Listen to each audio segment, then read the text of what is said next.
Hello class, this is your first design exercise, again from some of the images that we saw on the lecture. It hopefully will help you just make sort of a better understanding of what you're doing. So this is the assignment. It's 3 blocks with 3 columns. The tools you're going to need for this week, specifically on Monday, is you can use a marker, a Sharpie pen, an architectural scale, the trace paper for overlays, and of course whatever pencils you have, roughly ranging from HB to 2B pencil. So this is of course what's called the set pieces, the 3 blocks, and then of course the 3 columns. I'm gonna of course email you this as a precise assignment with the description, but let's take a look at this example. This is just something I quickly came up with just to show you what to do. So really the first thing you're gonna draw is you're just gonna draw the boundary of this image. So a 6" by 4.5" rectangle, and you can draw this in your sketchbook. You can do it on an individual sheet of paper. It can be notebook paper. Again, for Wednesday, these are just preliminaries, but let's kind of take a look at what to do here. So in your sketchbook, or first of all on your piece of paper, I would carefully draw this and scale it out so it's 6 by 4.5 inches. You can freehand it in your sketchbook.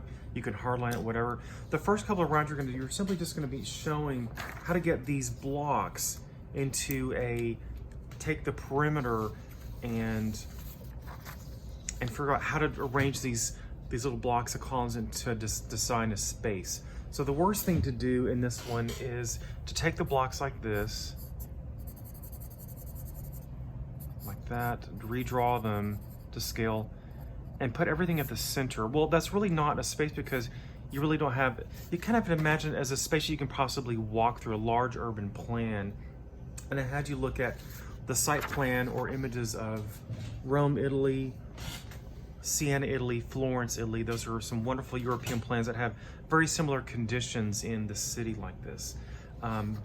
So for the most part, what I would do is some studies. What I would do is measure each one of these blocks out individually, and what you can do is you can maybe cut each one of these out on a separate piece of paper and maybe arrange them on the perimeter to where you can start figuring out how to design this space. So in other words, the first couple of iterations I was maybe put the blocks here at the edge, like that, something like this, like that, and maybe you can use the columns. So that way there is actually a clear, space inside of that, because you can imagine walking from the street into a large urban piazza like this. Then again, you can probably try to arrange them. Maybe the blocks go better like this, so on and so forth. Maybe there's a space here. So that way you kind of have to imagine it like an urban site plan like that. You're going to be able to use these design strategies later when you get into your other design projects. So the worst thing to do is just sort of start putting the blocks arbitrarily in the field like this, because really there's really no spatial depth. You have to define the space using these blocks I showed you earlier. So you don't want to just put the blocks in the middle, because that's really not going to get you anywhere. Again, one thing not to do is to do this. Draw the perimeter, have the blocks like this. So it just looks kind of like an abstract field, but again, there's really no space around that. And also, space can't really just bend around corners and end like that. Really, they have to be, the blocks and these set pieces have to follow the perimeter.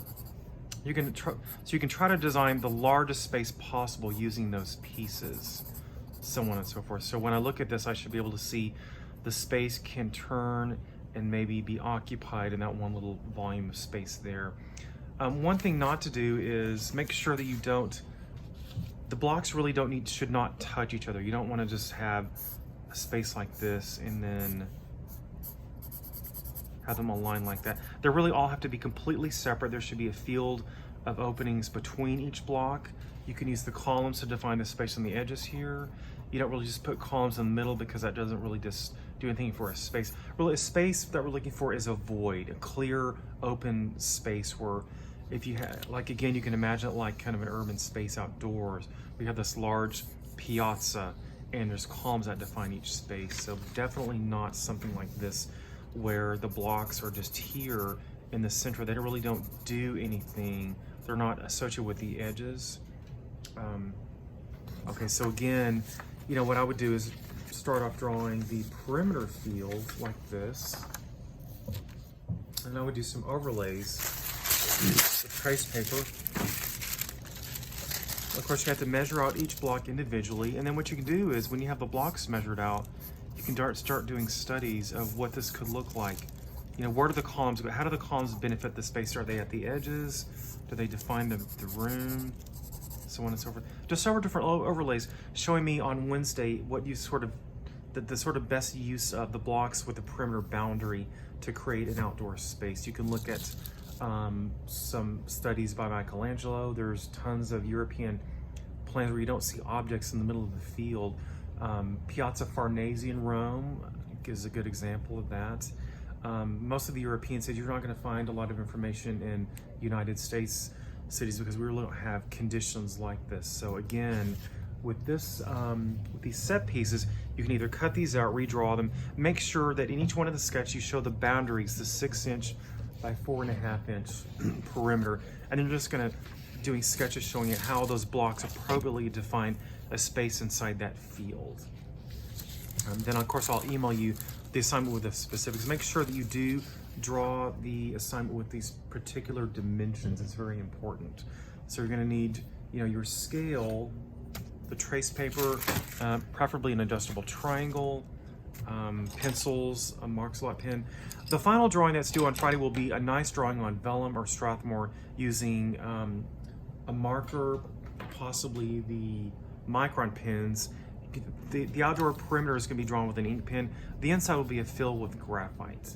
So I'll go ahead and end the video and upload it to you in a few minutes.